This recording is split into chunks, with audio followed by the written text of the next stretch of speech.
নমস্কার বন্ধুরা, আজকে আমার রেসিপি আমের পায়েস। এখানে আমি দুটো বড় সাইজের আম নিয়েছি। অবশ্যই আমটা মিষ্টি হতে হবে। আর এদিকে কড়া বসিয়ে দিয়েছি, দুটো এলাচ মুখ ফাটিয়ে নিয়েছি, আর দুটো তেজপাতা, 2 চামচ ঘি।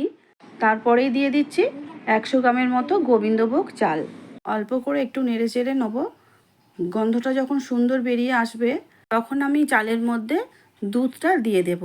এখানে আমি 1 লিটার দুধ ফুটিয়ে রেখেছিলাম, ঘন করেই রেখেছি। আলাদা করে সেইভাবে ঘন করার আমার এখন আর প্রয়োজন নেই, আর দিয়ে দিচ্ছি সেই জন্যই। দুধটা দেখতেই পাচ্ছ কত ঘন। দুধ দেওয়ার সঙ্গে সঙ্গেই ভালো করে নেড়ে নিতে হবে, না হলে চাল দিয়েছি, চালটা বসে যেতে পারে।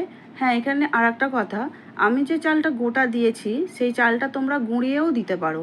হালকা করে ভাঙা ভাঙা মতো গুঁড়িয়ে নিয়েও চালটা দিতে পারো। যেহেতু আমি এখানে গোটা চাল ইউজ করেছি, সেই জন্য যতক্ষণ পর্যন্ত না চালটা খুব ভালো করে সিদ্ধ হচ্ছে ততক্ষণ আমি সিদ্ধটা করে নেব। চালটা ততক্ষণ সিদ্ধ হতে থাক। আর এদিকে দেখে নিই আমার উপকরণগুলো। চিনি আর কাজুগুলোকে কুচো কুচো করে কেটে নিয়েছি, আলাদাও কাজু নিয়েছি, কিশমিশ নিয়েছি। দুটো আম আঠিটা বাদ দিয়ে ব্লেন্ডারে ব্লেন্ড করে নিয়েছি, আর একটা আমকে আমি ছোট ছোট টুকরো করে রেখে দিয়েছি। আর নিয়েছি অল্প বাসাতা।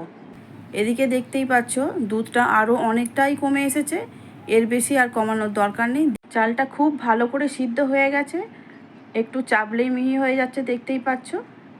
আর বেশি ঘন করার দরকার নেই, আমাদের পায়েসের চাল একদম রেডি হয়ে গেছে। অল্প বাসাতা আমি এখানে দিয়ে দিচ্ছি, এতে টেস্টটা ভালো হয়, সেই জন্য তোমরা চাইলে নাও দিতে পারো।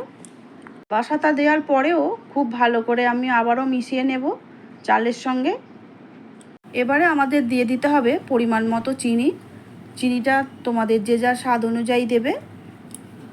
আবারও খুব ভালো করে মিশিয়ে নিচ্ছি। চিনি দেওয়ার সঙ্গে সঙ্গেই দুধের পরিমাণটা অনেকটাই বেড়ে যায়, আর এক্ষেত্রেও তাই হয়েছে, অনেকটাই বেড়ে গেছে। এবারে আমাদের আরও 2-3 মিনিট ফুটিয়ে দুধটাকে একটু কমিয়ে নিতে হবে।